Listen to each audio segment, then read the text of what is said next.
it's Rachel and I am doing a video today for hide and seek actually, and a couple other things as well, but just wanted to check in with everybody, see how you're doing on your projects. Please comment below and let me know what you're working on, and let me know if you're going to be doing the new Pink Door Block of the Month hide and seek. It will be an 18-month block of the month, and it's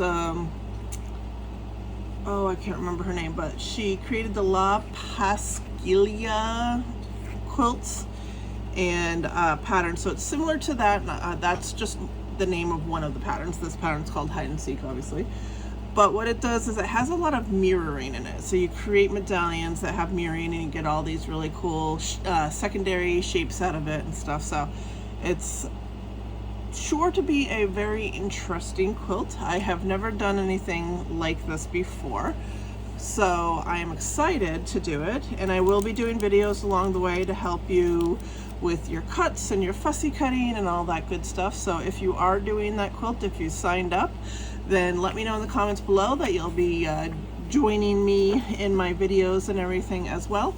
And I will also put a link in the comments to the sign-ups for the pattern and the fabric and everything. So it is 18 months. It is a little bit pricey, but it's all fussy cutting, so you're going to end up with a lot of fabric, because you know, if you're fussy cutting, you're going to be cutting pieces. Like usually it's 6 pieces, so you got to cut this piece, and then you got to go over here and cut this piece, so they all have to match up exactly, and so you're going to end up with a lot of Swiss cheese fabric. But you know, that leaves a lot of in-between pieces that you can use for other projects, and hopefully you'll get a lot of use out of it, so don't be scared of that. And like I said, I will be doing it, so I'll be hopefully guiding you along the way as best I can. And yeah, so I just wanted to do a quick video that was actually for kind of how I'm going to get set up to do all of that fussy cutting. So I did watch another video, and I'm going to link to that in the comments below as well, about how to line everything up. So like, as you can see, even if I use my light board, lining things up is kind of hard to get everything really precise and exact on when you're fussy cutting. And normally what I do is I use my light board and we turn it on and everything, and then I use this and I draw some registration marks, but eventually you have to glue it down and cut it out. And so even if I put a registration mark on this piece of paper and I move it to another one, I'm gonna have to draw new registration marks, because obviously I have to glue it down. So I forget her name off the top of my head, but like I said, I will link to it in the comments. I watched a video that was recently linked in one of the quilting groups that I'm a part of, about how to make a template to do very precise fussy cutting. Now I would use my light board if it wasn't super precise, if it didn't have to line up exactly, but for this hide and seek, you want everything to line up exactly, because like for instance, if we were using this fabric, these moons would create a secondary shape, and if they didn't line up, if they're off a little, your eye would immediately see it. So this, you really want to be as super precise as possible, which is not something I'm normally very good at. I'm usually like a little bit of wonky. So I wanted to try this with my Halloween fabric, of how she created this template, and put my own little spin on it a little bit too.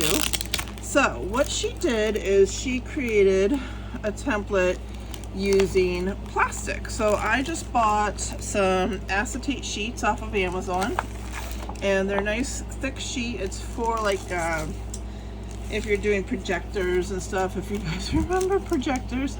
So they used to use these to draw on, and then it would project it onto your screen, which obviously nowadays they don't do anymore, but most of us remember those days. So it's that same kind of acetate. It has a good thickness to it, so it'll hold up really well. And it is see-through, as you can see. So you can only tell this is down here because my light is reflecting off of it. So that's what we want. And so what we're going to do is we're actually going to create, I'm going to move my fabric out of the way because I don't want to accidentally draw on my fabric. So we're going to create a template. So the first part we have to do is create a bottom template. This template's going to be in 2 pieces. So you are going to take your shape, so whatever your shape is, and put it on your acetate. Let's see, I'm going to do it this way so I can cut my acetate a little better. And you want to leave like enough room around, because eventually we're going to have another piece over it, and that's where we're going to be doing our drawing. And I want to make sure I have enough border around so that if I accidentally smudge my marker or something, it's not getting on my fabric. So make sure you leave plenty of border. There's no reason to go super tight on this. And what we're going to do is we're actually going to trace your shape onto this acetate, and I am using a permanent marker. This one we want to use permanent marker. You want to get right up next to that shape because you want this to be as precise as possible. Just hold it in place. You could even do a little bit of glue if you really didn't want it to move, but I feel like I'm oh no, see, look, see what I did? I moved it. So actually the glue might be the way to go. And this is my first time doing this, so hopefully my mistakes will become your not mistakes. So let me grab my glue. Alright, so let's go ahead, we'll try this again over here. Alright, so again, this is why I do this live. I like you guys to see that nothing is perfect in life. So this is all live. I've never attempted this before, so we're going to see how it works out together. So I'm going to put the glue down because the piece that's ultimately going to have the glue on it is going to get cut out anyways. So it really doesn't matter that it has the glue, but this will make sure, unlike before, that my shape does not shift. So again, you want to go nice and close right up against that paper. Yeah, this is so much easier. I don't have to worry about it moving at all. Am I even on camera? Sorry guys. So we're just drawing right around the edges. So even if you go a little off, like if I went a little above like this and I had, that's fine, just go right underneath it. But you want to try and be a little clean, because what we're going to do is we're actually going to thicken this border, because this is what we're going to be looking at to see kind of where our border line is. So I'm just going to thicken this border while my fabric is in here, or my paper. And then a nice thick border around. So this is what we're going to see underneath the second piece of fabric to kind of see where we're cutting. Okay.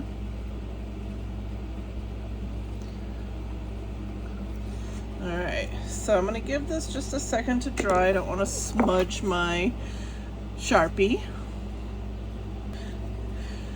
Okay, so I think this should be dry. So go ahead and peel your paper off. So we did sacrifice, a template. It's probably still usable, but that's fine. And so now we have our shape. And so what we need to do is actually cut this shape out on the inside. But first, I'm going to cut this out into a rectangle. I'm gonna back up a little maybe. This for you guys. Okay. So we're gonna cut this out. Actually, I'm gonna move this for a second. Actually, nope, I'm gonna leave that. Nope, I'm gonna, I'll use my light board, because the black on black isn't working. Sorry guys. Okay, so we're gonna go ahead and cut out this acetate.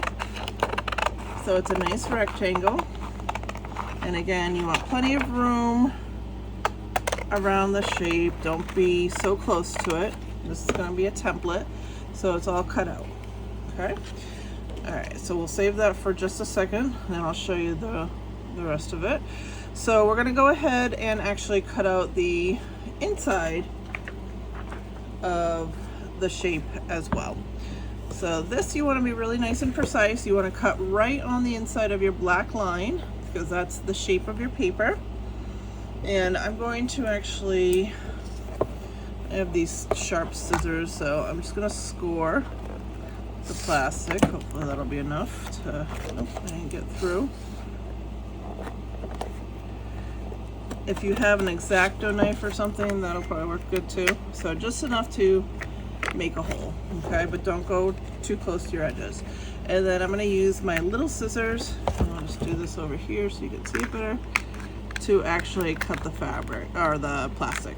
So I'm just gonna cut to each kind of corner, this will make my life a little easier.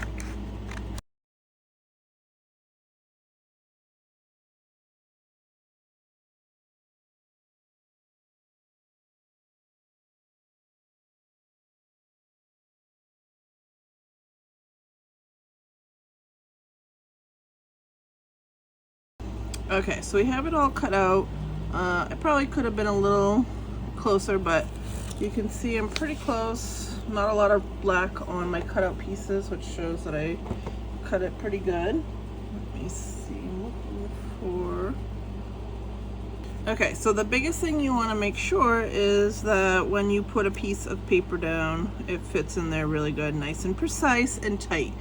Now you don't want a lot of movement one way or the other, because this is what's going to get you your repeat. So this seems to be working pretty well, so we'll just get rid of our scraps.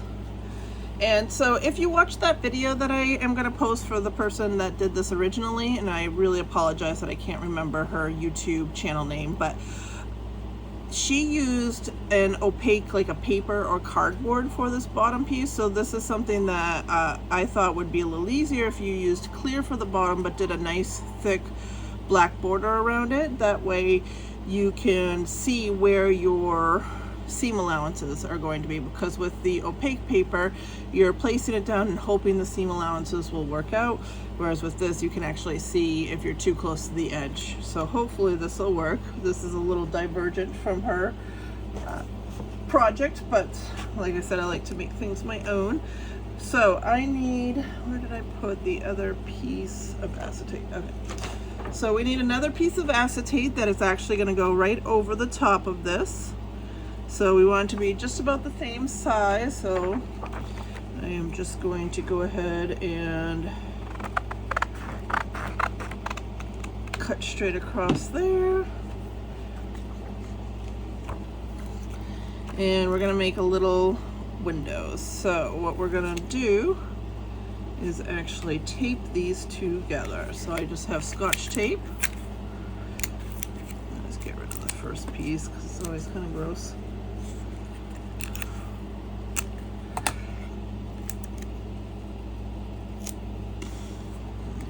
Pieces, and lift them up and try to line them up nice and good.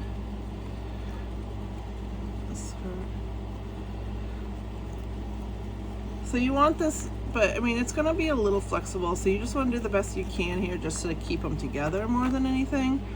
But that's not necessarily what you're going to use to be super precise. So now that they're taped together though, I can trim both to be the same size.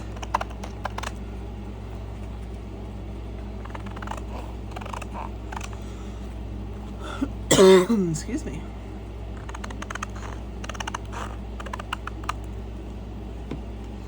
All right, so it looks like we have our first pattern ever made. Okay, so let's see how this works. So we're going to grab our fabric, and actually this I probably would want to use my light box for, so we'll turn off the light. So now we want to use our light box. I'm going to turn off my regular light so you can see my light box better. And we are going to try to make two matching bats. So, like I said, for the hide and seek, you want everything to be, I don't think my light board's very bright right now, but we can make it work. You want everything to be super precise for the hide and seek. Now, obviously, just for my Halloween quilt, it doesn't matter, but we're just using this as an example. So you have the open side down and then the top closed on top of it.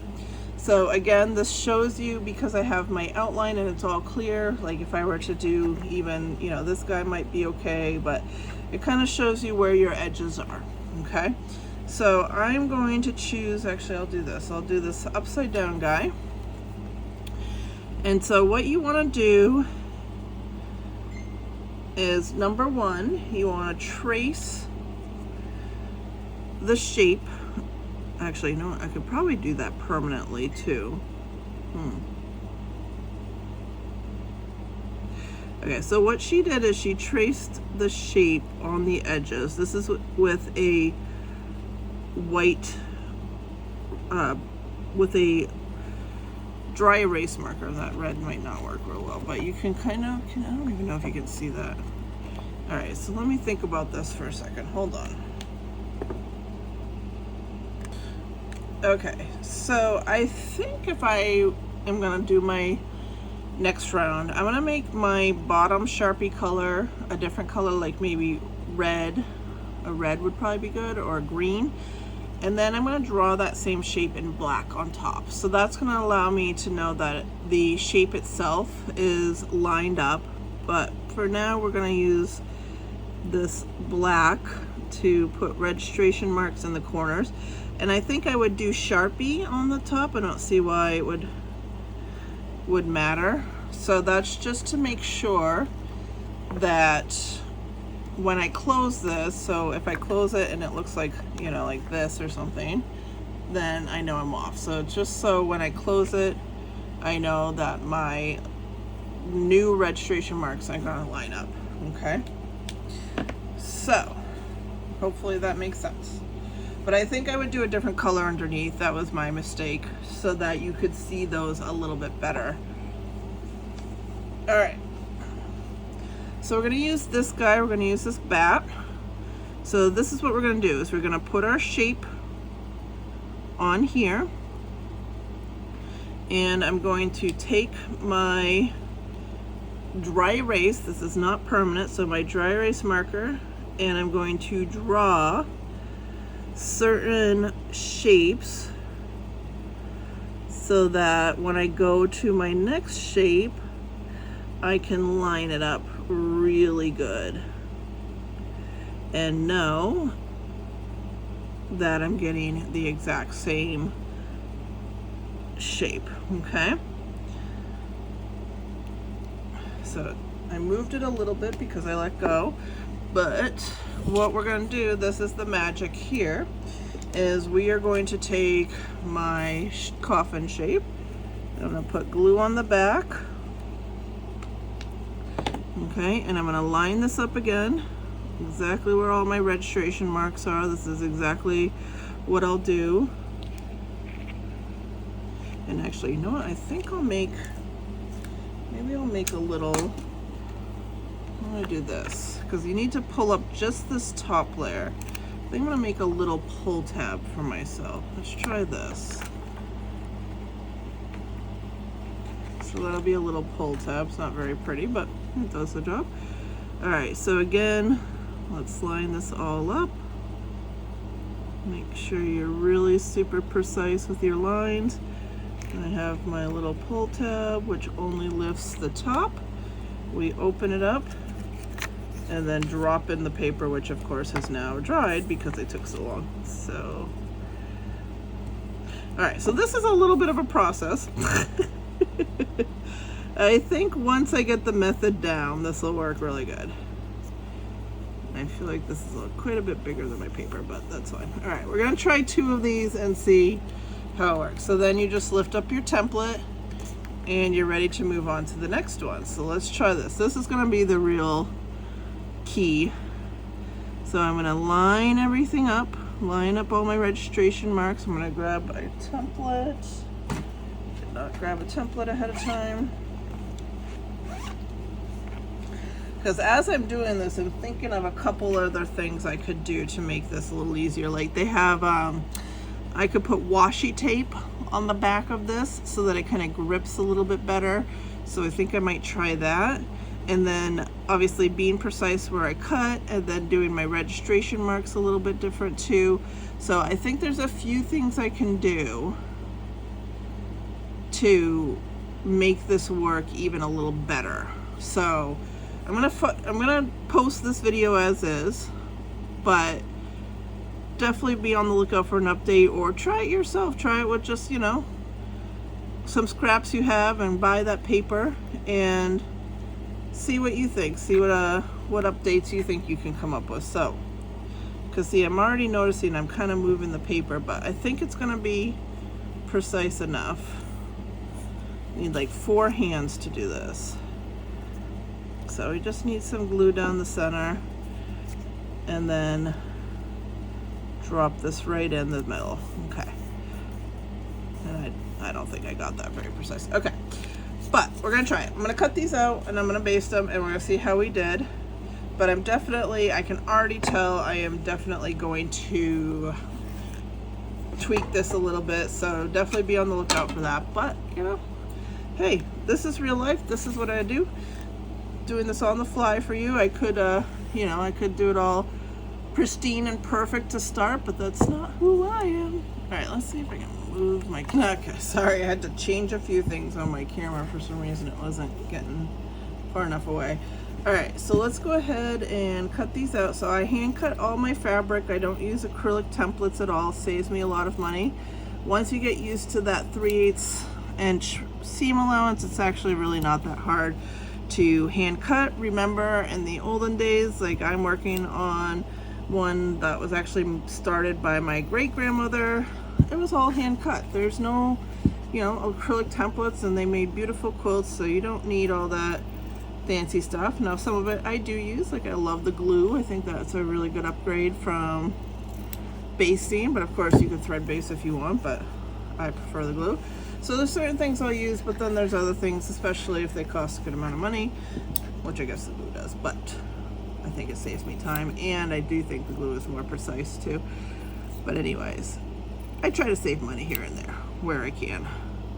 But no shame in the game. If you prefer the acrylic templates, by all means use them. You just won't see me using them in my videos. Okay. All right, so we got those cut out. Now let's see. Cross your fingers. This comes out pretty precise. Like I said, I think there's a couple of other tweaks I think I would make to try and be super precise with it. First one is probably cutting them out with a X-Acto knife over the scissors, the plastic. When I was cutting the interior of the plastic, I think I would use an X-Acto knife, so it's a little more precise. And then just a couple of other tweaks as well. So, but I think we'll get there. We're gonna have 18 months of doing these types of things, so we'll definitely get the process down. All right, so let's go ahead and baste these. So again, these don't have any outside corners, no tags on these, so you can just go around in a clockwise, counterclockwise manner. I tend to go counterclockwise for some reason, I don't know why, but whatever you want, whatever floats your boat. Okay.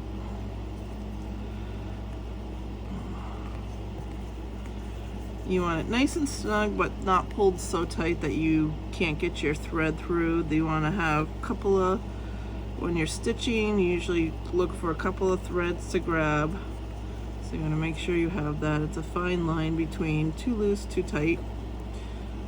So you'll be somewhere in between. And you really want to make sure your corners get nice and so you don't have wavy corners. I'm not even going to flip this over. We're going to do the magic after. Alright, hopefully I have enough glue.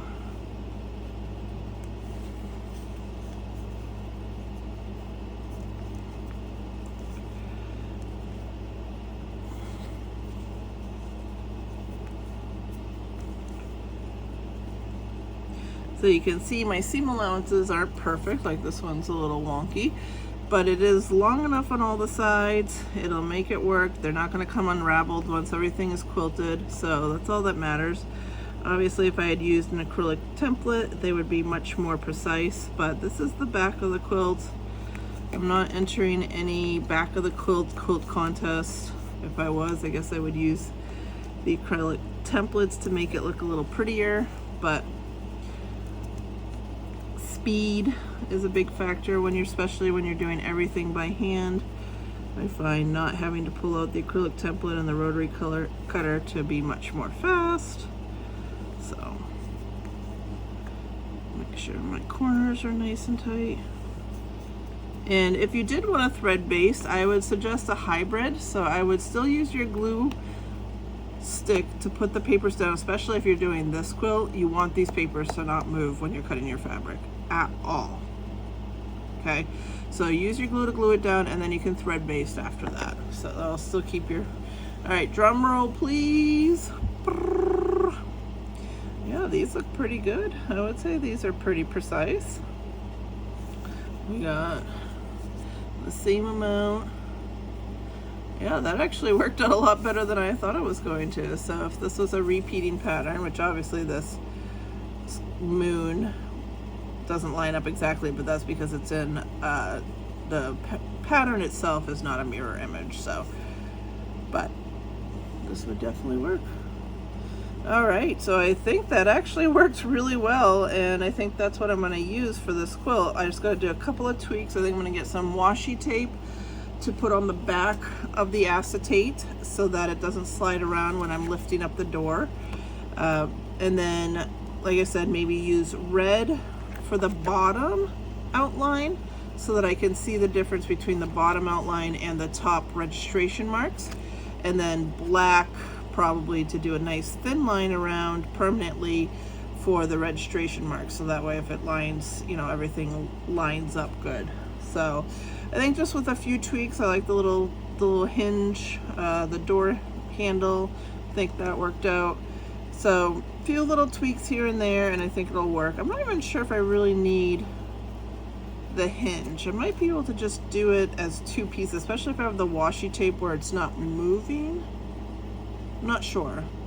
No, because you still gotta be able to like move it around enough to line it up. I don't know, I'll have to play with that, but when I make my first templates for the hide and seek, we'll definitely play around with it a little bit. So I think there's really only 3 or 4 templates for hide and seek, so we'll be able to make templates for each one out of this. But anyways, that should give you enough information to play around with it, make it your own, do what you think will work out. Let me know in the comments if you give it a try and how it worked out for you.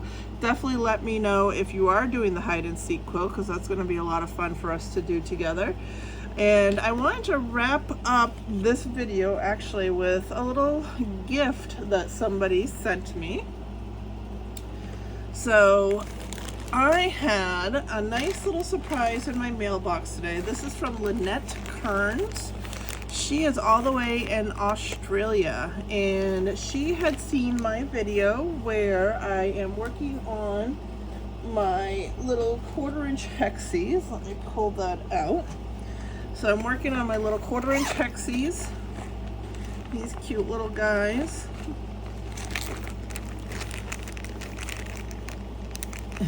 They're so tiny and so cute. So these cute little guys, I'm making little grapes with them, and I have been just using all of my leftover scraps. So I have like all the scraps from Queen of Diamonds and stuff to make it. It's kind of my long-term forever project, probably never going to get done project. But she wanted to send me some of her own scraps to use in the project, which I truly do appreciate. It's a lot of fun, and it'll actually mix up what I have. It'll be fun to have pieces of fabric that I probably will never and have never owned. That'll be a lot of fun to have in there. So I figured that I would open this up with you guys so that we can see what is in here. So let's go ahead. Hopefully I don't cut any fabric, although I guess if I cut it, it just means I have more pieces of fabric. So we'll open this up. Ooh, nice bright colors too. That's awesome.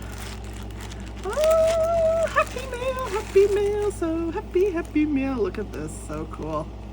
So obviously she was working on Queen of Diamonds too, so lots of scraps from that, but also some fabrics I already don't recognize, like this one is a different one.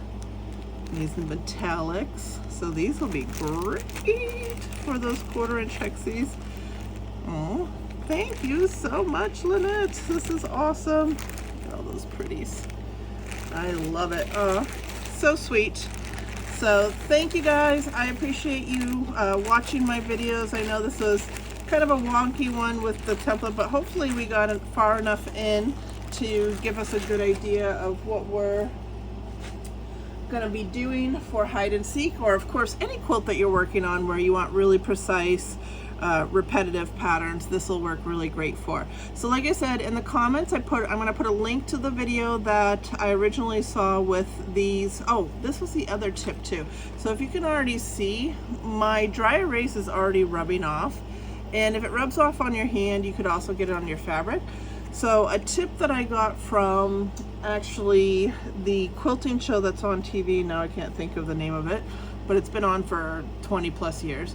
I was just watching one of her shows and she was doing something similar to this, and instead of using dry erase markers, she used water erase markers, or water soluble markers. And so what that is they will, the lines will actually stay until you wipe them off with water, instead of, you know, like right now I can just wipe them off with my hand. So I think I might look those up on Amazon as well.